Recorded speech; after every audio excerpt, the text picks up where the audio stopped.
Segunda carta de Pedro, capítulo 1. Simão Pedro, servo e apóstolo de Jesus Cristo, àqueles que, mediante a justiça de nosso Deus e Salvador Jesus Cristo, receberam conosco uma fé igualmente valiosa.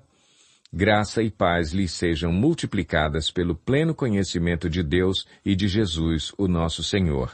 Seu divino poder nos deu tudo de que necessitamos para a vida e para a piedade, por meio do pleno conhecimento daquele que nos chamou para a sua própria glória e virtude.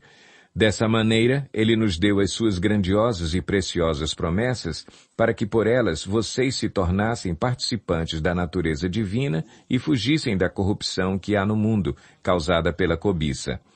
Por isso mesmo, empenhem-se para acrescentar à sua fé a virtude, à virtude o conhecimento, ao conhecimento o domínio próprio, ao domínio próprio a perseverança, à perseverança a piedade a fraternidade e à fraternidade o amor.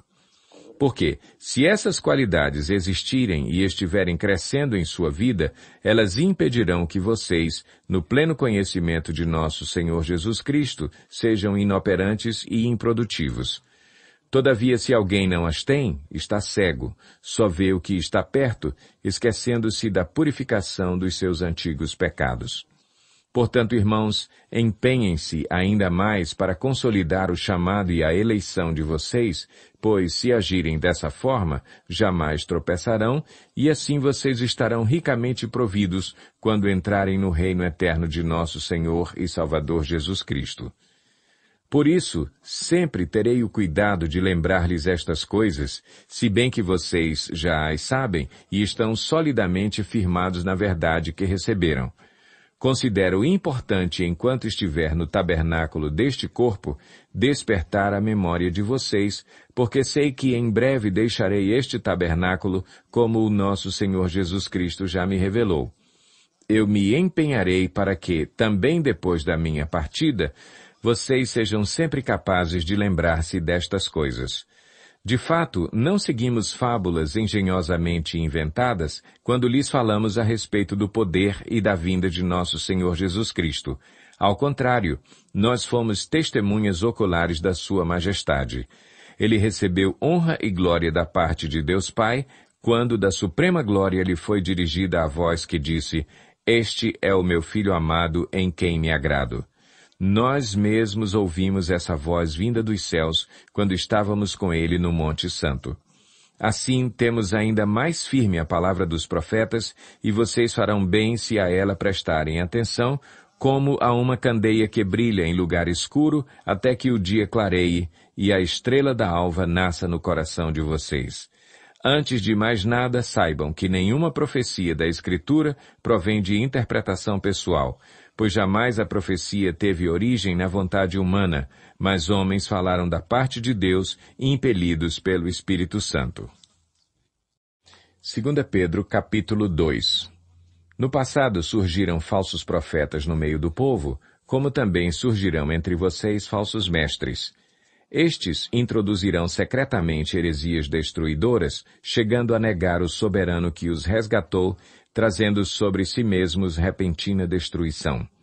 Muitos seguirão os caminhos vergonhosos desses homens e, por causa deles, será difamado o caminho da verdade. Em sua cobiça, tais mestres os explorarão com histórias que inventaram. Há muito tempo a sua condenação paira sobre eles e a sua destruição não tarda. Pois Deus não poupou os anjos que pecaram, mas os lançou no inferno, prendendo-os em abismos tenebrosos, a fim de serem reservados para o juízo. Ele não poupou o mundo antigo quando trouxe o dilúvio sobre aquele povo ímpio, mas preservou Noé, pregador da justiça, e mais 7 pessoas. Também condenou as cidades de Sodoma e Gomorra, reduzindo-as a cinzas, tornando-as exemplo do que acontecerá aos ímpios. Mas livrou Ló, homem justo que se afligia com o procedimento libertino dos que não tinham princípios morais, pois, vivendo entre eles, todos os dias aquele justo se atormentava em sua alma justa por causa das maldades que via e ouvia. Vemos, portanto, que o Senhor sabe livrar os piedosos da provação e manter em castigo os ímpios para o dia do juízo, especialmente os que seguem os desejos impuros da carne e desprezam a autoridade. Insolentes e arrogantes, tais homens não têm medo de difamar os seres celestiais. Contudo, nem os anjos, embora sendo maiores em força e poder, fazem acusações injuriosas contra aqueles seres na presença do Senhor.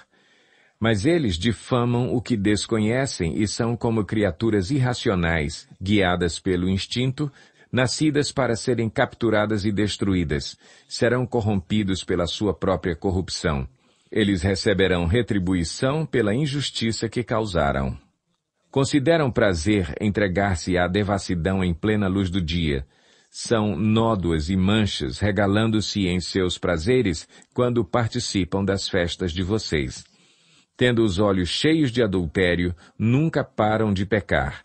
Iludem os instáveis e têm o coração exercitado na ganância. Malditos! Eles abandonaram o caminho reto e se desviaram seguindo o caminho de Balaão, filho de Beor, que amou o salário da injustiça, mas em sua transgressão foi repreendido por uma jumenta, um animal mudo que falou com voz humana e refreou a insensatez do profeta. Esses homens são fontes sem água e névoas impelidas pela tempestade. A escuridão das trevas lhes está reservada, pois eles, com palavras de vaidosa arrogância e provocando os desejos libertinos da carne, seduzem os que estão quase conseguindo fugir daqueles que vivem no erro. Prometendo-lhes liberdade, eles mesmos são escravos da corrupção, pois o homem é escravo daquilo que o domina. Se, tendo escapado das contaminações do mundo por meio do conhecimento de nosso Senhor e Salvador Jesus Cristo, encontram-se novamente nelas enredados e por elas dominados, estão em pior estado do que no princípio. Teria sido melhor que não tivessem conhecido o caminho da justiça, do que, depois de o terem conhecido, voltarem as costas para o santo mandamento que lhes foi transmitido. Confirma-se neles que é verdadeiro o provérbio: o cão volta ao vômito e ainda a porca lavada volta a revolver-se na lama. 2 Pedro, capítulo 3. Amados, esta é agora a segunda carta que lhes escrevo. Em ambas, quero despertar com estas lembranças a sua mente sincera para que vocês se recordem das palavras proferidas no passado pelos santos profetas e do mandamento de nosso Senhor e Salvador que os apóstolos de vocês lhes ensinaram. Antes de tudo, saibam que nos últimos dias surgirão escarnecedores, zombando e seguindo suas próprias paixões. Eles dirão: o que houve com a promessa da sua vinda? Desde que os antepassados morreram, tudo continua como desde o princípio da criação. Mas eles deliberadamente se esquecem de que há muito tempo, pela palavra de Deus, existem céus e terra, esta formada da água e pela água. E pela água o mundo daquele tempo foi submerso e destruído. Pela mesma palavra, os céus e a terra que agora existem estão reservados para o fogo, guardados para o dia do juízo e para a destruição dos ímpios. Não se esqueçam disto, amados. Para o Senhor, um dia é como 1000 anos, e 1000 anos como um dia. O Senhor não demora em cumprir a sua promessa, como julgam alguns. Ao contrário, Ele é paciente com vocês, não querendo que ninguém pereça, mas que todos cheguem ao arrependimento. O dia do Senhor, porém, virá como ladrão. Os céus desaparecerão com um grande estrondo, os elementos serão desfeitos pelo calor, e a terra e tudo o que nela há será desnudada. Visto que tudo será assim desfeito, que tipo de pessoas é necessário que vocês sejam? Vivam de maneira santa e piedosa, esperando o dia de Deus e apressando a sua vinda. Naquele dia os céus serão desfeitos pelo fogo, e os elementos se derreterão pelo calor. Todavia, de acordo com a sua promessa, esperamos novos céus e nova terra, onde habita a justiça. Portanto, amados, enquanto esperam estas coisas, empenhem-se para serem encontrados por Ele em paz, imaculados e inculpáveis. Tenham em mente que a paciência de nosso Senhor significa salvação, como também o nosso amado irmão Paulo lhes escreveu com a sabedoria que Deus lhe deu. Ele escreve da mesma forma em todas as suas cartas, falando nelas destes assuntos. Suas cartas contêm algumas coisas difíceis de entender, as quais os ignorantes e instáveis torcem, como também o fazem com as demais escrituras, para a própria destruição deles. Portanto, amados, sabendo disso, guardem-se para que não sejam levados pelo erro dos que não têm princípios morais, nem percam a sua firmeza e caiam. Cresçam, porém, na graça e no conhecimento de nosso Senhor e Salvador Jesus Cristo. A Ele seja a glória, agora e para sempre. Amém.